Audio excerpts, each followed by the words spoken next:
the mothers, the fathers. It's like there's people surrounding them that are blocking them, you know, because they didn't do it. They did not find what they wanted to do. And so here's my client, all alone in the family. So I just tell them, look, I want you to declare a moratorium on talking to these people about this process. I don't want you, because I can tell when my client has talked to somebody. They'll come in and they're lower in a snake's belly. And I say, who did you talk to since our last session?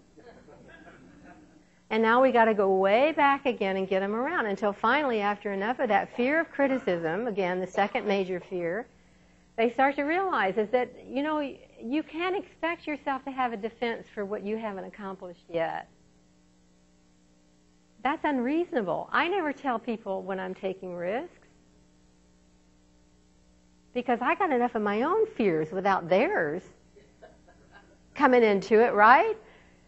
Then after I take the risk, and then I do it, and then they say, wow, I always knew you could do that. Isn't that what people will do?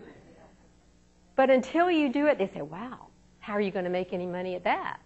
Well, you know, there are so many books that have been published. How can you publish your book?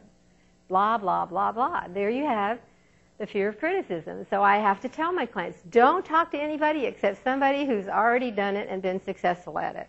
Period. If you go on an interview and you're talking to somebody and they're not happy with their job, say thank you very much for your time, get up and leave. So a lot of my clients, when they get to that stage of the process, they find that they're turning into little career counselors. You know, they go around, they talk to people, and they find out that person needs the counseling, which of course encourages them. So back to the autobiography. The first client who finished it, he said, you've got to write a book about this.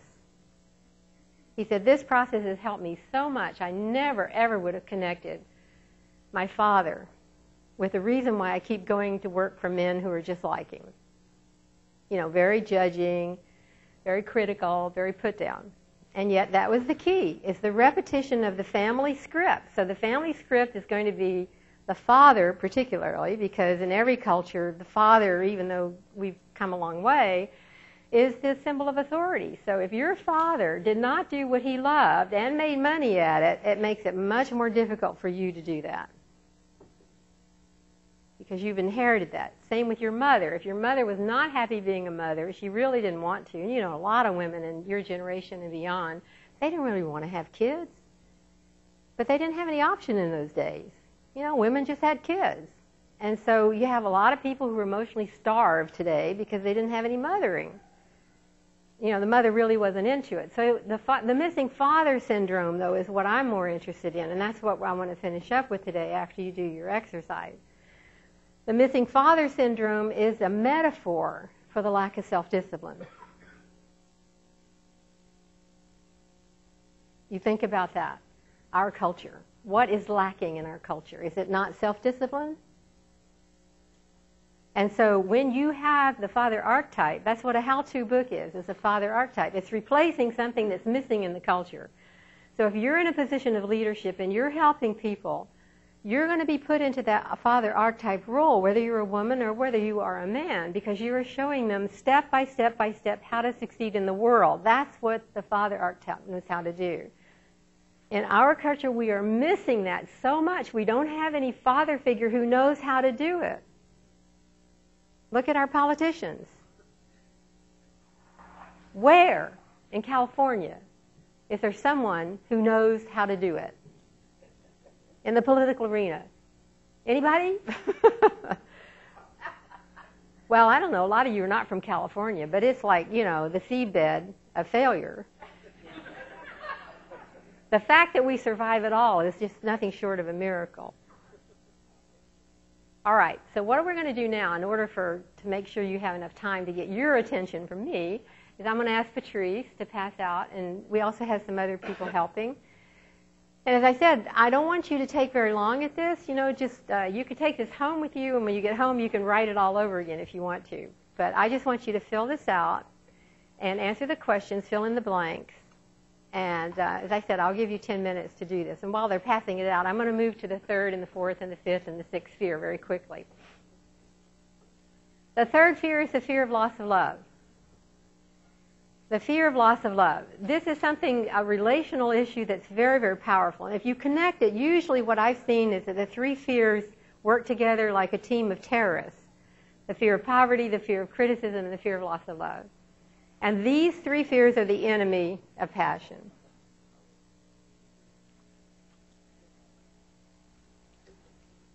The next fear is the fear of illness.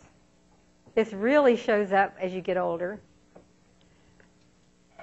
I can be such a hypochondriac sometime. If I twisted my knee like I did coming down here, I thought, oh God, that's permanent. I'll never walk again. That's my fear of illness. See, that's my fear that I'm going to lose my independence. So the fear of illness is rooted in the fear of loss of independence, that you're going to be dependent on somebody. That's a terrifying fear. Terrifying. And so usually a symptom of the fear of illness is hypochondria. All of these fears have symptoms, and I cover all this in both of my books, and I brought copies of them with me today because, I can't spend an hour telling you about what's in both of the books. So if you want to buy a copy afterwards, I'll sign it. But yes, you have enough? Does anybody need a copy? Everybody got one? Okay, so just quickly before you start on this assignment, the next is the fear of old age. The fear of old age. Now, basically, what I've discovered in the autobiographies, it's not the fear of old age that's the problem. It's the fear of what people that you grew up with who got old, how they behaved. That is the fear. Old age itself, that's just a period of life, right? But if you had people that you grew up with, your mother, your father, your grandparents, aunts and uncles and so forth, and they had a miserable old age and they did not do well in it, and you're going to have the fear of old age because you're going to fear the same thing's going to happen to you, right? So that's why writing an autobiography is so important, because you can really track the origin of these fears. And the last fear, of course, the big one, the big kahuna, the fear of death. And the fear of death, a symptom of the fear of death is withholding. Withholding from life.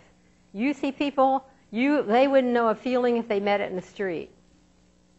They're not going to feel, by God, you're not going to make them feel anything. Well, this is their way of not sensing that they're alive, and if you don't feel like you're alive, then you're never going to die, right? So withholding the feelings and withholding the emotions is a great way to ward off death anxiety, and that's why it's very hard to get people to wake up emotionally. Because the moment you wake up emotionally, you simultaneously know you're going to die.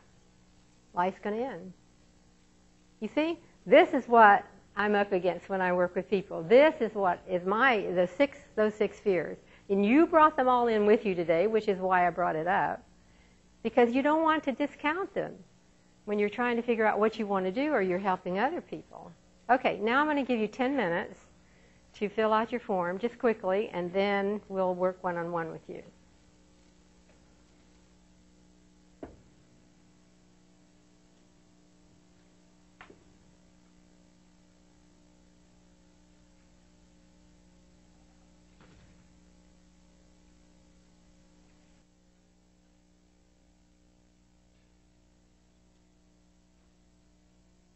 Well, that assignment usually takes my clients about 2 weeks, so the fact that you you are struggling a little to finish it, don't worry. As I said, I just want to have something for my intuition to jump off of. That's all. That's the reason I have you do this. So who would like to be first to tell me I'm happiest when? Yes. Patrice, can you come with your mic? Because I want everybody to hear you. What I want you to do is just stand up and say your name. Your first name? This was really Wait. Wait till you get... It is fun, isn't it? There's nothing more fun than ourselves. Hello. That's right. Okay. I love it because I'm usually focused on other people.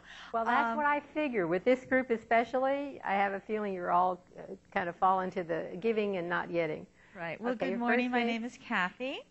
And hold today's my first hold day it a little here. closer to you. My first and only day here. So I'm very, very happy to be here. Thank you.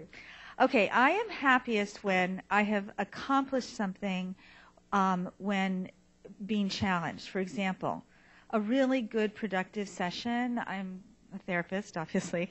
A great meal or dish that I've come up with, a clean, organized house, a good exercise session, anything that's just challenged me and I feel like I've done a really good job, that's when I'm happiest. Okay, good. Now I want you, no, I've got a mic here. I want you to tell me what is it that someone does for you that makes you the happiest? Actually, thinking about what my needs are. Is that hard? I tend to be the one in my life who's thinking about other people. Right. So, when somebody else actually has thought about, something that I would need or like or want, it's very touching. Yeah, it's probably a shock. Well, it's not necessarily shocking, but it is very touching. Yeah, well, it's touching, but you can sit down now. I just want to jump off of what you gave me.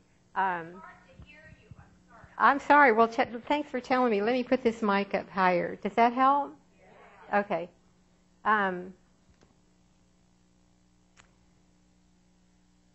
The thing I've noticed about working with people who help other people, and certainly I fall into that category too, that